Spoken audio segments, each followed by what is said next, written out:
एक गधा जिसका नाम मोती था अपने आप से ही बातें करता हुआ जंगल में घूम रहा था। ना ना ना ना ना ना ना ना जान छूटी उस चोर से। खुद भी चोरी कर रहा था और मुझे भी अपने गंदे काम में घसीट रहा था।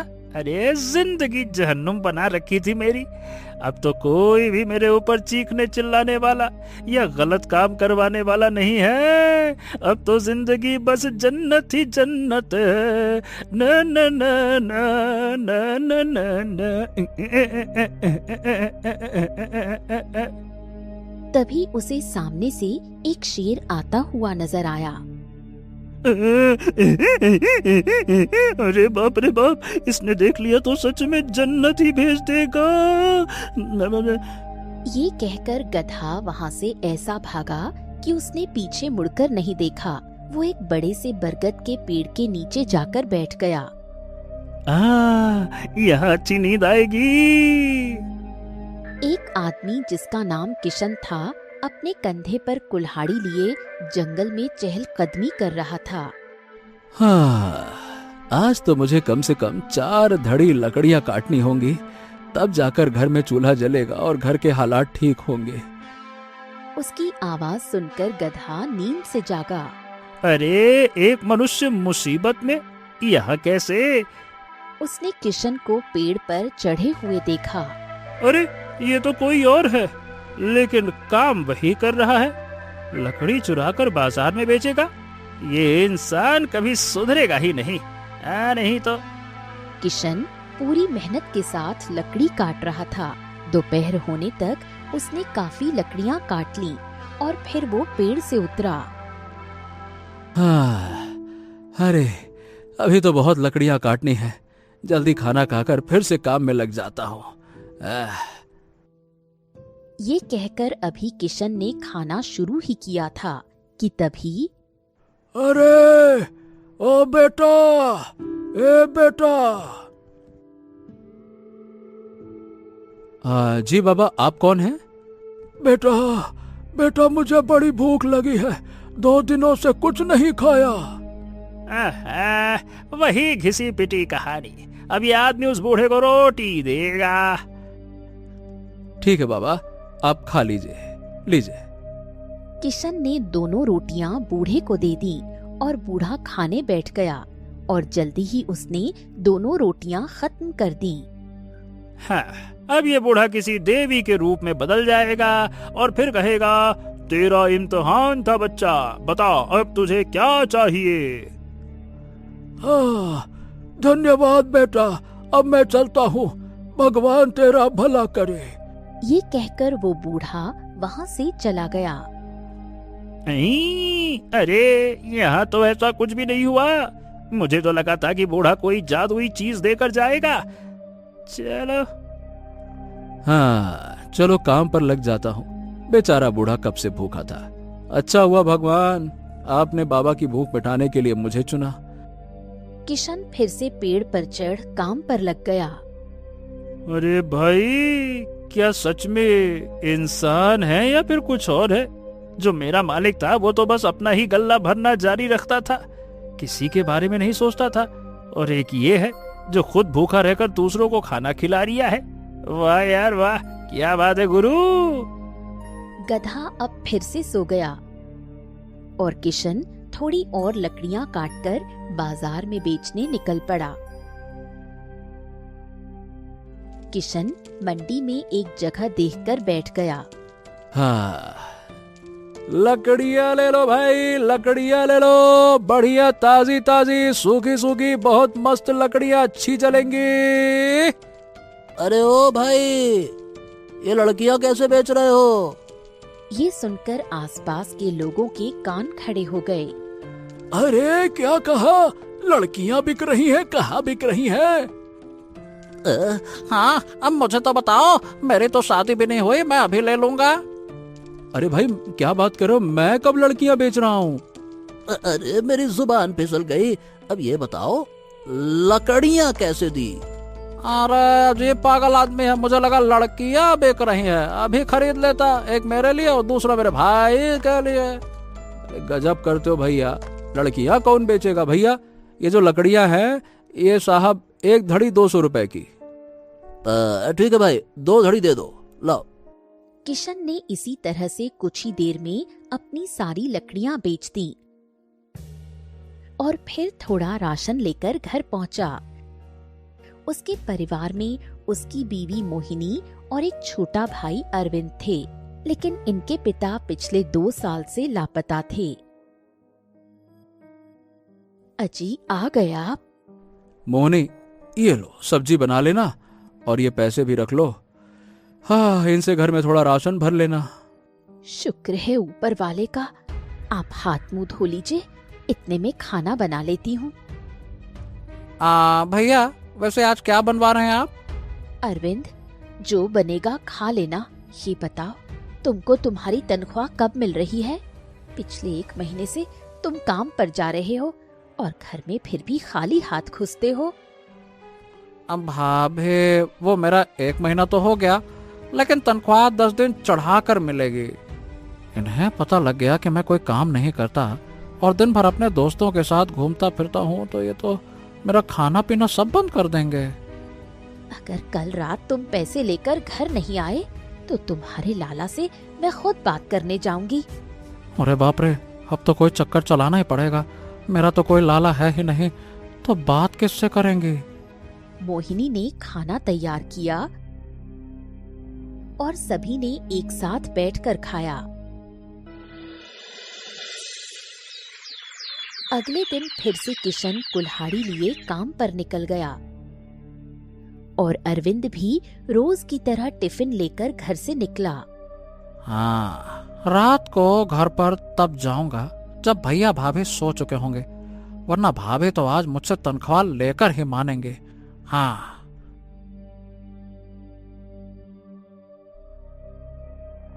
किशन ने आज भी लकड़ियां काटी और उन्हें बाजार में बेचकर पैसे कमाए। रात के समय गधा जंगल में सो रहा था, तभी एक तीर आकर ठीक उसके सामने जमीन पर लगा। अरे बाप रे, ये तीर कहाँ से आ गया ससुरा? आज तुझे नहीं छोड़ूंगा मोती, आज तुझे छोड़ूंगा नहीं मैं। अरे मेरे होते हुए ये दूसरा गधा कहाँ से आ गया? ये कहकर गधा वहां से गांव की तरफ भाग निकला और वो चोर भी उसके पीछे था। जब गधा गांव में घुसा तो चोर ने उसका पीछा करना छोड़ दिया। अरे कमबख्त कहीं के! गधा भागा भागा अपनी जान बचाने के लिए एक घर में घुस गया, जहां आंगन में एक छोटा सा कमरा भी था। आज रात यहीं सो जाता हूँ, कल जो होगा देखा जाएगा।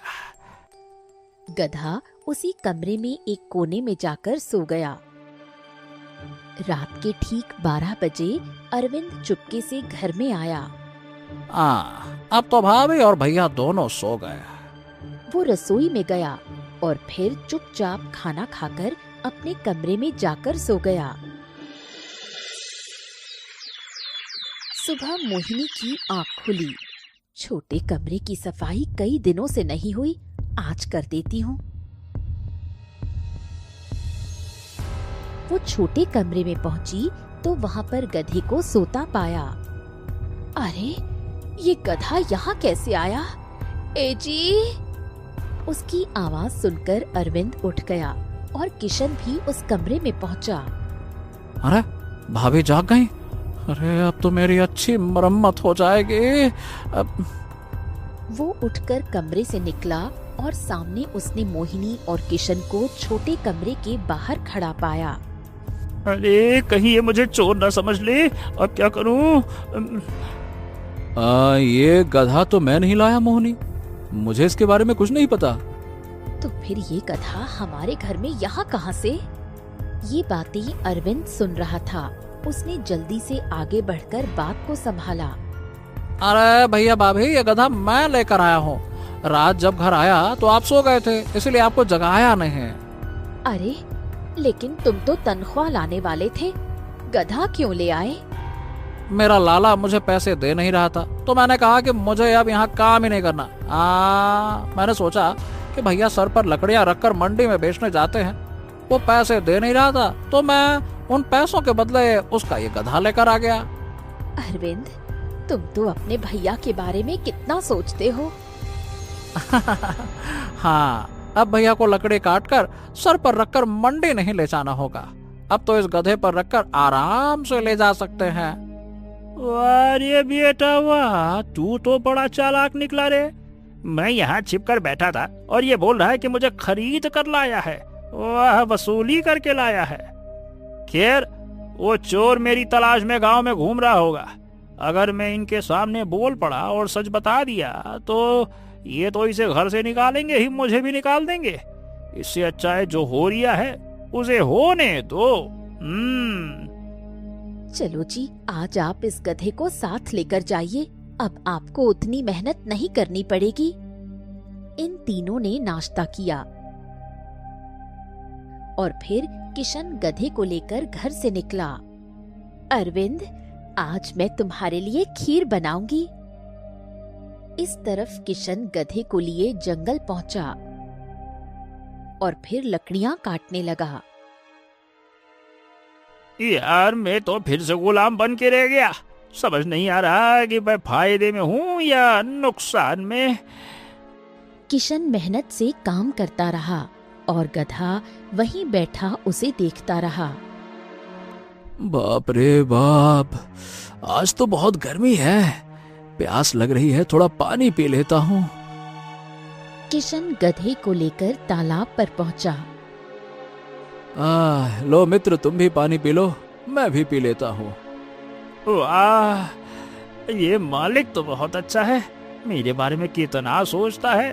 गधा पानी पीने लगा और किशन ने भी अपनी लुटिया तालाब में डुबोई और उसमें पानी भरकर निकाला।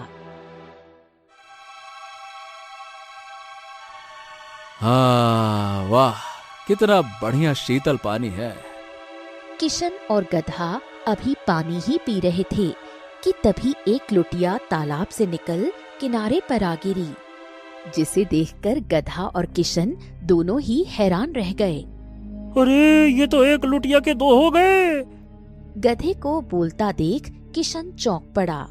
अरे, तुम बोल सकते हो? अरे वो गधा भी अब बौखला गया था। हाँ, मैं बोल सकता हूँ, लेकिन ये बात छुपाना चाहता था। लेकिन इतना बड़ा चमत्कार होते देखकर मैं कैसे चुप रह सकता।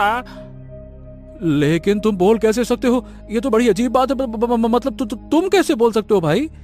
अरे, मेरे बोलने को छोड़ो प्रभु महाराज, पहले ये सोचो कि इस तालाब से तुम्हारी लुटिया की जैसी ही दूसरी लुटिया कैसे बाहर आ गई। अरे, ना तो ये लुटिया की बात समझ में आ रही, ना तो तुम्हारा बोलना समझ में आ रहा है। दोनों ही मेरे लिए चमत्कार है, क्या बताऊं। किशन, लगता है मुझे कुछ समझ में आ रहा है। तुम एक लकड़ी उठाकर लाओ और इस तालाब में डालो। क्या बात कर रहे हो? उससे क्या होगा? ये मेरे भाई, डाल कर तो देखो। किशन एक लकड़ी लेकर तालाब पर आया और उसने उसे तालाब में डाल दिया। तभी वो लकड़ी डूब गई। मेरी मेहनत से काटी गई लकड़ी को डुबोकर तुमको क्या मिल गया, बताओ? तभी तालाब के पानी में हलचल हुई और उसके अंदर से दो लकड़ियां निकलकर किनारे पर आ गईं। अरे बाप रे, ये क्या? वाह, ये वही तालाब है जिसकी कहानी मैंने बचपन में सुनी थी मेरी दादी से। क्या गधों की दादियां भी कहानियां सुनाती हैं? अरे भाई, हमारी दादियां क्या बूढ़ी नहीं होती हैं क्या? मेरी दादी की कहानियों के हिसाब से ये एक ऐसा जादुई तालाब है जिसके अंदर कुछ भी डालोगे तो वो डबल होकर बाहर आएगा। अरे वाह, ये तो बहुत अच्छी बात है भाई। अब तुम इस तालाब के जरिए अपनी परेशानी दूर कर सकते हो। कम पैसे कमाओ और इस तालाब में डालकर उसे डबल कर लो, और उन्हीं पैसों को डालकर 4 गुना कर लो, फिर 8 गुना, फिर 16 गुना, फिर 32 गुना, फिर ना। अरे बाबा, नहीं भाई, बस वो तो बेईमानी हो जाएगी। मैं धन को डबल नहीं करूंगा। हाँ, लेकिन लकड़ियों के साथ कर सकता हूँ, क्योंकि ऐसा करने से मुझे कम पेड़ काटने पड़ेंगे और जंगल की हरियाली भी कायम रहेगी।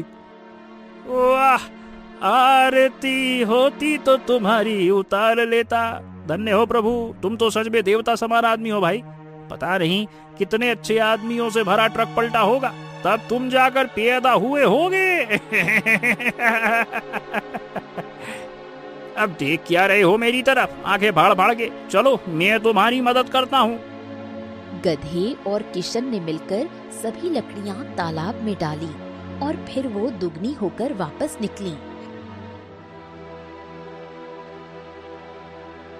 उसके बाद उन लकड़ियों को गधे की पीठ पर लादकर वो लकड़ियों को बाजार में बेचने चले गए। इस तरफ अरविंद घर पर पड़ा खीर खा रहा था। आज तो मजा ही आ गया, धन्य हो गधे महाराज। तभी उसे एक आवाज सुनाई दी, मोहिनी दी, मोहिनी दीदी। ये सुनकर उसने दरवाजे की तरफ देखा तो वहाँ एक सुंदर सी लड़की खड़ी थी। अरे वाह, क्या हसीना है। जी कहिए, कौन है आप? तभी मोहिनी भी रसोई से निकल वहाँ आ गई। अरे इशिता, आओ अंदर आओ। हाँ इशिता, अंदर आओ अंदर आओ। इसे अपना ही होने वाला घर समझो। होने वाला घर? क्या मतलब है आपका?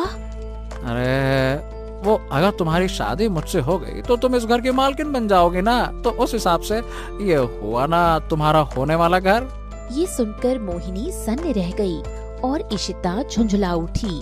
बेवकूफ, कभी आईने में अपनी शक्ल देखी है? बड़ा आया मुझसे शादी करने। उसने अरविंद के मुंह पर एक थप्पड़ रसीद किया और वहाँ से चली गई। अरविंद, ये क्या बदतमीजी है, अब खा लिया ना थप्पड़। भाभी उसने थप्पड़ थोड़ी ना मारा है, वो तो थप्पड़ मारने के बहाने मेरे गाल पर अपने प्यार की निशानी देकर गई है।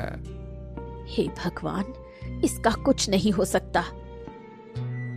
अरविंद उसी समय घर से निकला और इशिता के पीछे हो लिया। अरे ये तो पीछे ही पड़ गया, इससे पीछा कैसे छुड़ाऊं? इसी तरह पीछा करते हुए अरविंद उसके घर पहुंचा। पिताजी, मैं आ गई। अरे तू तो आ गया, ये टीवी ठीक करने वाला अभी तक नहीं आया। कब से बैठा हूँ, आएगा और ठीक करेगा, क्रिकेट मैच शुरू होने वाला है। ये सुनकर अरविंद को आइडिया आ गया। वो झट से घर के अंदर घुस गया। नमस्ते अंकल, मैं आ गया। माफ करना, थोड़ा सा आने में देर हो गई। अभी मैं आपका टीवी ठीक कर दूंगा, रुकिए। ये चिपकू यहाँ भी घुस आया। हाँ ठीक है बेटा, जल्दी से टीवी ठीक कर। अरविंद ने कैंची उठाकर टीवी का तार काट दिया और बोला, हाँ प्लग खराब हो गया है, लाइए आपके पास पेचकस और प्लास हो तो दीजिए। अरे कैसे मिस्त्री हो तुम, वो तो तुम्हें साथ लेकर आना चाहिए था ना। अरे अंकल, मेरे काम करने का तरीका यही है, पेचकस और पिलास तो आपको लेकर आने होंगे। इतने में मैं यहाँ बैठता हूँ आराम से, आप बाजार से जाकर ले आइए। तभी इशिता ने टीवी का तार बिजली के बोर्ड में लगा दिया। अरविंद को बिजली ने पकड़ लिया। उसके बाल खड़े हो गए, आंखें काली हो गईं और कानों से धुआं निकलने लगा। उसे देखकर इशिता और उसके पिता ठहाके लगाकर हंस पड़े। अरे बाप रे बाप।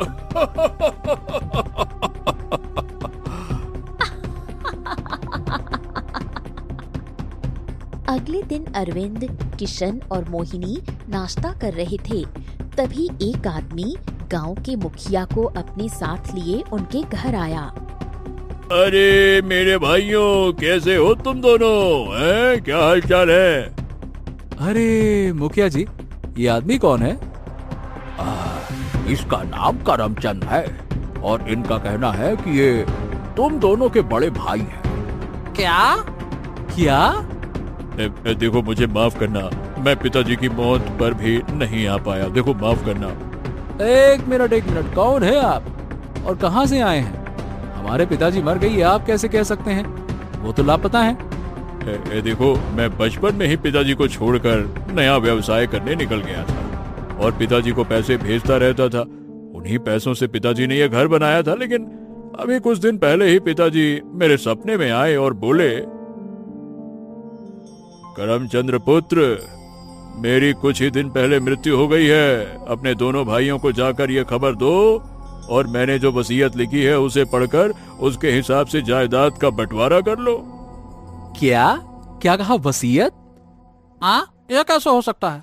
हमें तो बाबूजी ने कभी आपके बारे में बताया नहीं, और वो कोई वसीयत लिख रहे थे इसका भी कोई जिक्र नहीं किया। अरे चिंता मत करिए, अभी सच आपके सामने आ जाएगा। उन्होंने मुझे बताया है कि उनकी लिखी वसीयत मचान पर रखे उनके मैले कुचले थैले में रखी है।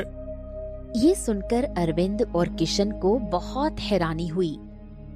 अरविंद को किशन ने मचान पर चढ़ाया तो वहाँ सच में एक थैला था। भैया, यहाँ एक थैला है?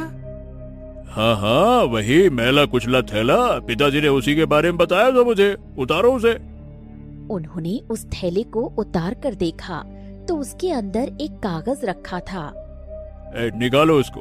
क्या लिखा है पिताजी ने? मुखिया जी आप पढ़िए। मैं आत्माराम तुकाराम ठाकुर अपने पूरे होशो हवास में अपनी संपत्ति का बंटवारा कर रहा हूँ, जो कि मेरे पास खुद की कोई संपत्ति नहीं थी। मेरे बड़े बेटे की कमाई से ही मैंने घर बनाया, तो मैं मरने से पहले ये जमीन और घर उसी के नाम करता हूँ। ये क्या बात हुई भाई? पिताजी ऐसे कैसे कर सकते हैं? और मेरा असली घर, जो कि जंगली इलाके में एक मंजिला छोटा सा घर है, ये मैं मेरे दोनों बेटे किशन और अरविंद के नाम करता हूँ। यही मेरी आखिरी इच्छा है। अरे पिताजी हमारे साथ ऐसा कैसे कर सकते हैं? उन्होंने तो हमें कभी नहीं बताया कि हमारा कोई भैया भी है और ये सारी संपत्ति उन्हीं की है। यह क्या बात होती है? ये देखो, मैं मेरे पिताजी से बहुत प्यार करता हूँ, इसलिए तुम दोनों अब उसी घर में जाकर रहो जहाँ पिताजी चाहते थे। मैं उनकी इच्छा पूरी करना चाहता हूँ, बस सीधी सी बात है। अरे भाई किशन, अब देखो, वसीयत के हिसाब से अब तुम लोग इस घर में नहीं रह सकते, बस। चल अरविंद, अब ये घर हमारा नहीं रहा, जो पिताजी की इच्छा। ये कहकर ये तीनों गधे को लेकर घर से बाहर निकल आए।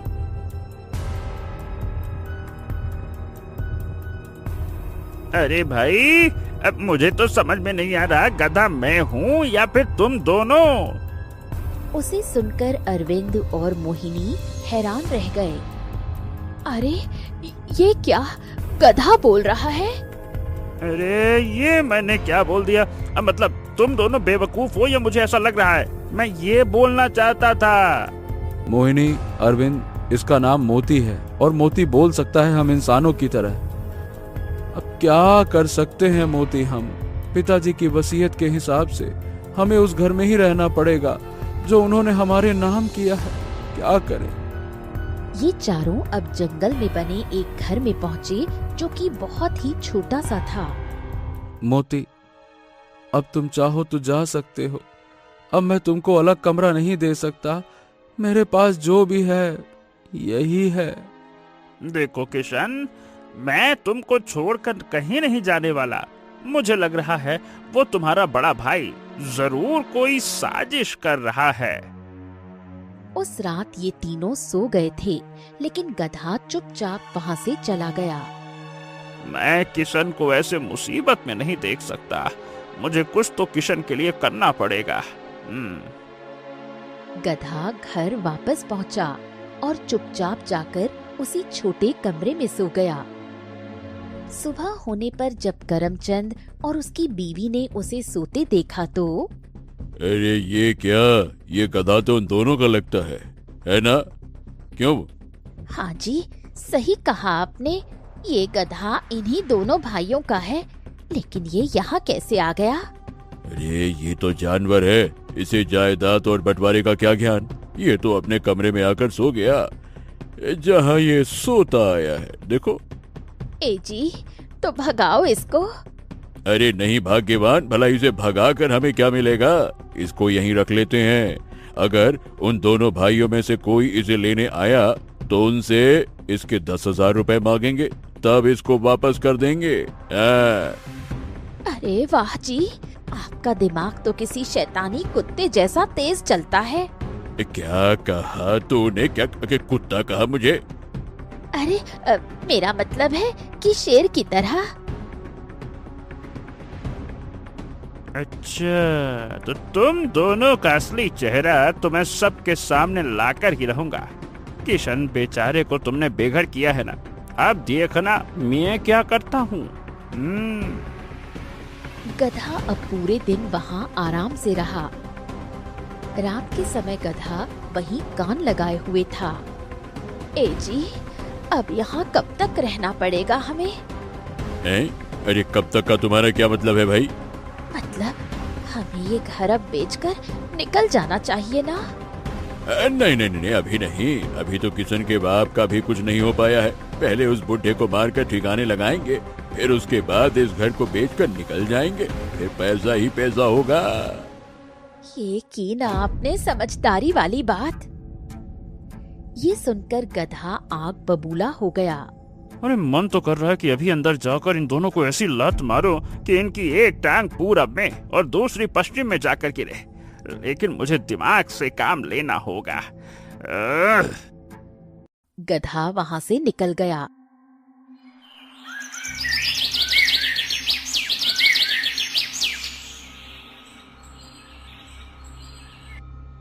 और सुबह होने पर करमचंद हैरान रह गया। ये गधा कहाँ पे चला गया? ये कहाँ चला गया? छोड़िए ना जी, हमारा कौन सा सगा था वो गधा। रात के समय जब वो दोनों सो रहे थे तो इनको किसी के रोने की आवाज सुनाई दी।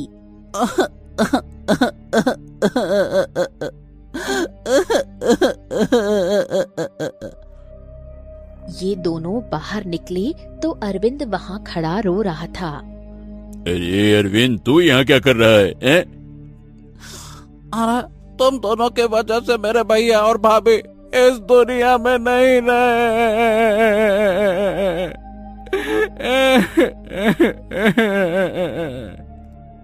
अरे ये क्या कह रहा है तू?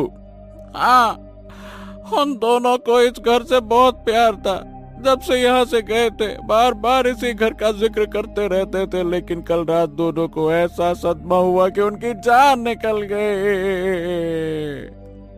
अरे ओ बस बस बस बस, ठीक है ठीक है ठीक है, चल निकल यहाँ से। अरे पिताजी ने मरने से पहले खुद ही ये सारी की सारी संपत्ति मेरे नाम की थी। अब किशन और उसकी पत्नी ये गम बर्दाश्त नहीं कर पाए तो इसमें मेरी क्या गलती है भाई? है नहीं तो चल निकल यहाँ से। चले आते हैं। करमचंद ने अरविंद को वहाँ से भगा दिया और उसी रात ठीक 2 बजे